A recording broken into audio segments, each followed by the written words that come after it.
interviewing AJ Mannion for our Inside a Dancer's Life series.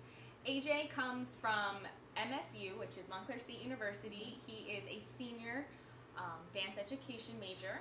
He is also a dance teacher with a background in yoga, Reiki, and massage therapy. And today we're going to talk to him a little bit about not only connecting on a spiritual level with your body when it comes to dance, but also how that can help you prevent injuries and to help you prevent breaking yourself down. My name is AJ. I'm a dancer. I'm a senior at Montclair State University for dance education, their BA program. Mm-hmm. I am a Reiki practitioner. If you don't know Reiki, it's a form of energy healing. Reiki, I do massage therapy. I went to massage therapy school back in 2010, studied anatomy, studied functional anatomy, which has really helped dance, and do a lot of yoga. Awesome. So when did you start dancing? I think you were a late bloomer, right? Yeah, I started dancing when I was 17, or right before I turned 17. I got into musical theater when I was early in high school, and I thought I was a real good singer. I'm not. And then I started realizing, I was like, wow, these dance rehearsals are the only thing I look forward to. So then my senior year of high school, I started taking dance classes at a local studio and then went to college. Wow. And did that cause any setbacks? You starting at 17, did you notice you... Well, yeah, my freshman year, I went to Rutgers, actually, for my freshman year of college. And I was so behind. I was so behind on ballet terminology. You know, I walked into class, I remember my first ballet class, our ballet teacher sat on a stool and dictated a petit allegro combination to us. Said, glissade jeté, and out of the jeté, I'd only ever heard that in big old grand jeté, so I'm sitting there trying to do these huge leaps in the middle of the petit allegro combination. That was bad. It's all a learning experience, right? Hey, at the end of the day, it's never too late to start. No, so. No. That is true. Not happening now. So let's talk about Reiki, because I think that's a very different aspect that a lot of dancers don't know about. You've performed it on me before, which I thought was fabulous. So let's explain to our viewers a little bit of what Reiki is and how how it can help a dancer. Okay, so I'm still new to Reiki. I just started studying Reiki this year, so I don't want to do it an injustice to say what it is and what it isn't. Right. Reiki, like I said before, it's a form of energy healing, which is, it's no contact, no hands. Like massage therapy, you're going to be using your hands a lot on another person's body. Reiki is strictly a non-contact form of healing. It's pretty much channeling, allowing your ego and your personality to step off to the side for a minute and just allowing the presentness, being present, to sort of flow through your body, combined with your highest intentions for healing. And it just creates really dramatic, really beautiful healing changes inside of the people's physical body as well as their energetic bodies. That's awesome. That sounds amazing.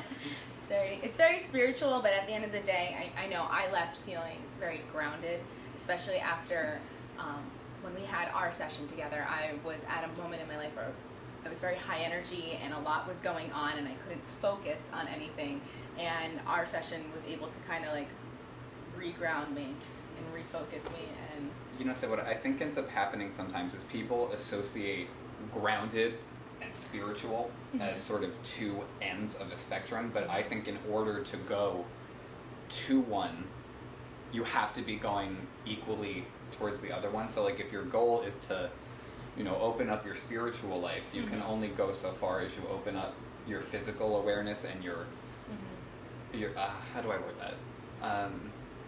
Your acceptance of physical reality.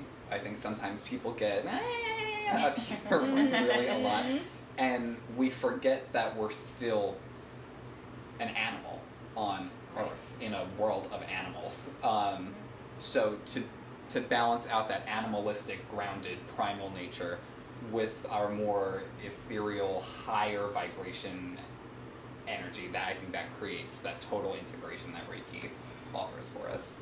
That's great. And how do you, when you use Reiki, how does that transfer over into, say, when you teach dance classes? It really helps me to understand my students, which I think you know, I'm still young, but the older that I get, the farther and farther away from a 12-year-old's brain you get. Right. And if you allow yourself to just be, you know, AJ, 23, dancer, teacher, blah, blah, like, right. up here, you forget what it's like to be there, and right. you talk to them like they're 23, or like right. they're 40, or like whatever. Right, right, and it's right. just beyond their scope at that point. Exactly. And the other thing, I think, just opening yourself to Reiki around your students, it just, they feel it. You know, I think a lot of my students love me just like I love them, and I think that has a lot to do with just with me trying as my best to get rid of this person, not be up here so much when I'm talking to them, and really just teach from my heart as well as from my brain. Absolutely. I like that. And now let's talk about yoga. I know you teach yoga as well, and I'm sure that taught you some things, you know, anatomically, and I'm sure it's helped your teaching and dancing overall. So with my dance training, well, for one, I got into dance because I wanted to be a contortionist. I remember... You might have to show us. There was this girl at my studio when I was in high school, and, you know, at the time, my eye was maybe less developed than it is now. Mm-hmm. But I just remember seeing her legs, like, beating her face every time we did anything across the floor, and I was like, I have to be like this girl. Like, I can't live without my leg up there. It has to be up there. It must. It must be up there. So yeah, so I started, that's kind of how I got into ballet, because I would look at all these ballerinas with their perfect control of these extensions and blah, blah, blah. And over time I began to realize I was, with my ballet training, I was working some muscles so hard and underworking some muscles, so that I ended up becoming, to anybody who studies dance, like, dance is just not enough by itself without cross-training. Absolutely. Yeah, my body got really imbalanced. I ended up having to take like a year and a half off of dancing, actually, because I got really sick. I just like mashed my body into the ground trying so hard. And that was really what prompted my interest in healing, so I got into massage around that time. Because I was like, my body's, it's gone. I can't move anymore. Yeah. And massage sort of taught me that no damage is irreversible. At least, you know, at my age, like if you lose an arm, maybe it's gone. It's gone. It's not gonna grow back. But oh yeah, so where was it just going? We were talking Yoga about and with the yoga. Yoga really was the first thing that opened my eyes to cross training, because I got into it. You know, people were saying if you do yoga, you'll get flexible, and I was like, flexible, like yeah, okay, contortion. But the more that I started to do it, the more I realized, like, all right, yeah, you know, you can gank your leg up there and, you know, break your hips open and take the sledgehammer and mash your joints open. But why would you do that when you can lower the leg a little bit, maybe put it in the right alignment, use your strength to support your position instead of just mashing your joints around?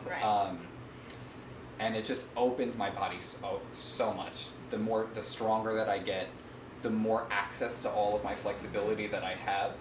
I think a lot of my dance teachers have said this. There's like two kinds of natural bodies. There's the bodies that are naturally stronger with more muscular support and less open joints, and then bodies with more open joints and less muscular support. And I was definitely the second guy in the middle of that. So yeah, learning how to have that muscular support through all of my movements just ended up changing my movement quality, my artistry, my health, my physical health in my body. My joints feel great now when I wake up. It's just and I'm sure, again, that's affected your teaching, and you're giving those insights onto your students with proper alignment and... I think that's another thing that ends up happening is dancers, especially at the studio level, not so much at the professional level, but we find that dancers are so obsessed with creating shapes. You know, how many competition dancers are going to find that don't want to do a tilt? Everyone wants to do this. Everybody has a tilt, yeah. But what ends up happening, I think, because they're so obsessed with the shape, they end up focusing more on, I need to create the illusion of this picture, as opposed to doing it correctly. feeling it in your body and feeling, all right, well, how do I get there? What's the process of me getting to this, fabulous extension or a big jump or whatever it is that you're doing? And I think that just has to do with our ego. We keep getting taught, your leg has to be up, and the good dancer has her leg up, and leg, back. Just everything has to be to the max. Right. And, you're not there.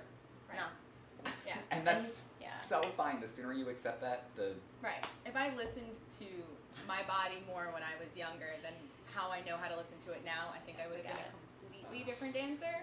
All of that. And it's crazy how many competitions and performances we go to with these young kids, and their hips are just up when they're doing these tilts, and you're like, what are you doing? So it's so great to be able to get that message out there, and to be able to say, you know what, maybe your leg isn't so high, so what? But if you're in the right place and it's turned out the right way, guess what? It will go higher, because over time you'll train it to actually go high, and it will stay instead of high faking for a it and long faking time. it. Exactly.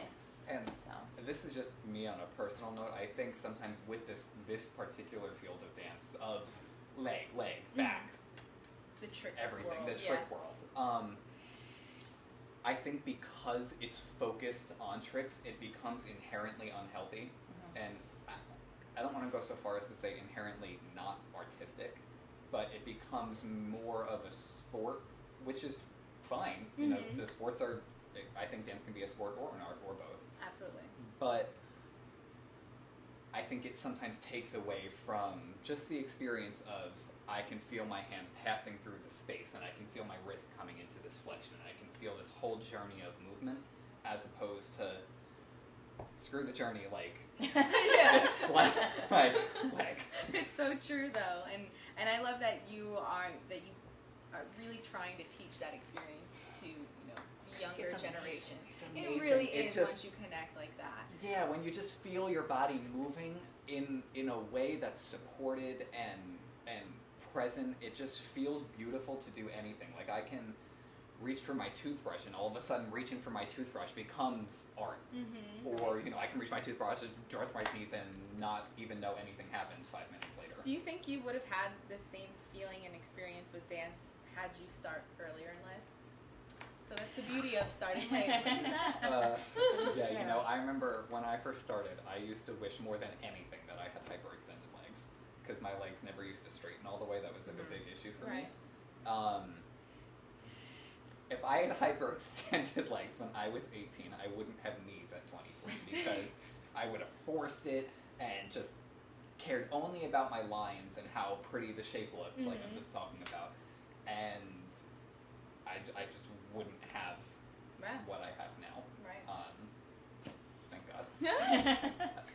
So to wrap this up, first tell us a random fact about yourself. Ready, set, go. Ready? Not to put you on the spot. Random fact. Tell us something fun. I love video games. There we go. I love video games. What's your favorite video game? Oh my God, that's so hard. Really? What are you going to go home and play later? What am I going to go home and play later? That's a good question. I'm going to play my Nintendo 64. Yes! Because classic! Yeah, I haven't bought into that all just the made new me so stuff. happy. That just made me so happy. I might have to say Mario Party. Oh, yes! That's amazing. I don't know if all our viewers know. Mario Party. Nintendo 64. If you don't know, then you have to know. Yeah. Go buy it, go play it. Oh, it gets Find out. violently Great. competitive. And then our last question for the day, to kind of wrap up our whole conversation, everything we were talking about, is what advice do you have for aspiring dancers right now? If you could just give one piece of advice. One piece. I would say take the time to yourself to get to know yourself and your body the way that it is right now. Love it. That's Such good beautiful. advice. It's perfect. That's perfect. Thank you, AJ.